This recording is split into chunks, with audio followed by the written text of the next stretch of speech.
सारा देश में 78तम स्वाधीनता दिवस उत्साह और उद्दीपना देखा मिली। लाल किला तिरंगा पताका उत्तोलन कर प्रधानमंत्री Narendra Modi.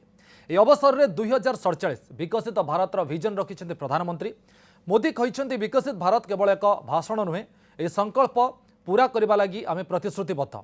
Uniform civil code संपर्क में प्रधानमंत्री कहते देश में एक सेक्युलर सिविल कोड लागू होगा जरूरी। धर्म आधार में देश को बांटुवा आईन हटिबा दरकार।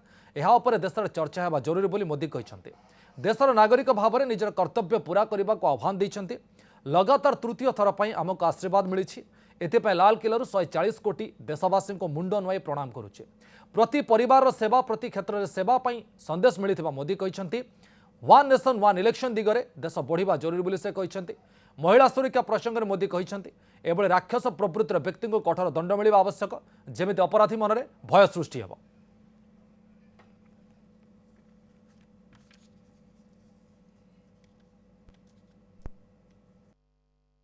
मैं कहना चाहूंगा, भारत के लिए गोल्डन एरा है।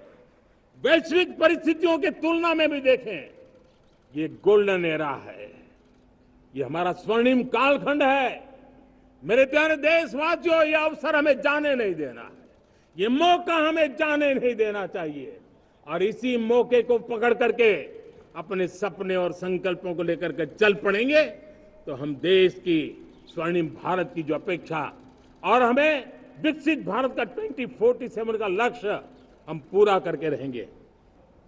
कि देश ने बार बार चुनाव इस देश की प्रगति में रुकावट बन रहे हैं, गतिरोध पैदा कर रहे हैं। आज कोई भी योजना को चुनाव के साथ जोड़ देना आसान हो गया है, क्योंकि हर 3 महीने 6 महीने कहीं न कहीं चुनाव चल रहा है।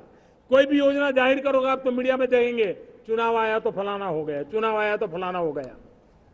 हर काम को चुनाव के रंग से रंग दिया गया है और इसलिए देश में व्यापक चर्चा हुई है।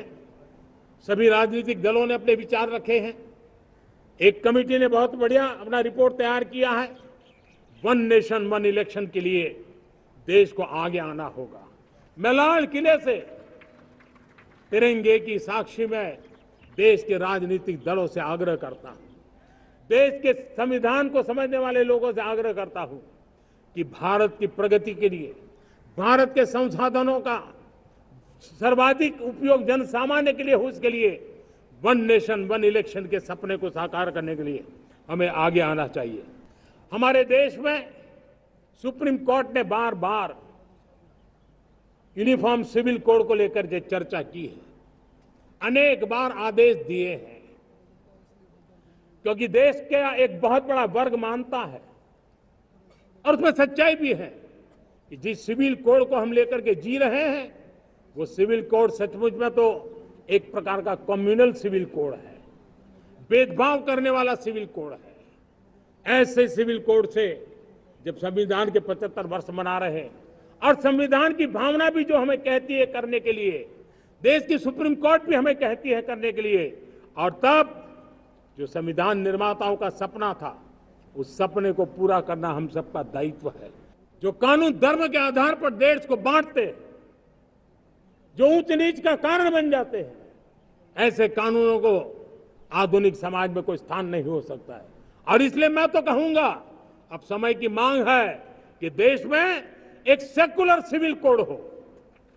हमने कम्युनल सिविल कोड में 75 साल बिताए हैं, अब हमें सेक्युलर सिविल कोड की तरफ जाना होगा और तब जाकर के देश में धर्म के आधार पर जो भेदभाव हो रहे हैं, सामान्य नागरिक को जो दूरी महसूस होती है, उससे हमें मुक्ति मिलेगी।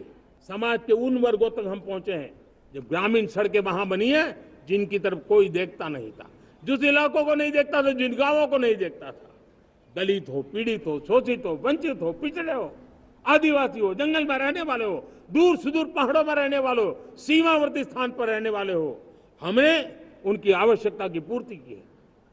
हमारे मछुआरे भाई बहनों की आवश्यकताओं को पूरा करना, हमारे पशुपालकों के जीवन को बदलना, एक प्रकार से सर्वांगीण विकास का प्रयास हमारी नीतियों में रहा, हमारी नीयत में रहा है, हमारे रिफॉर्म में रहा है, हमारे कार्यक्रमों में रहा है, हमारी कार्यशैली में रहा है।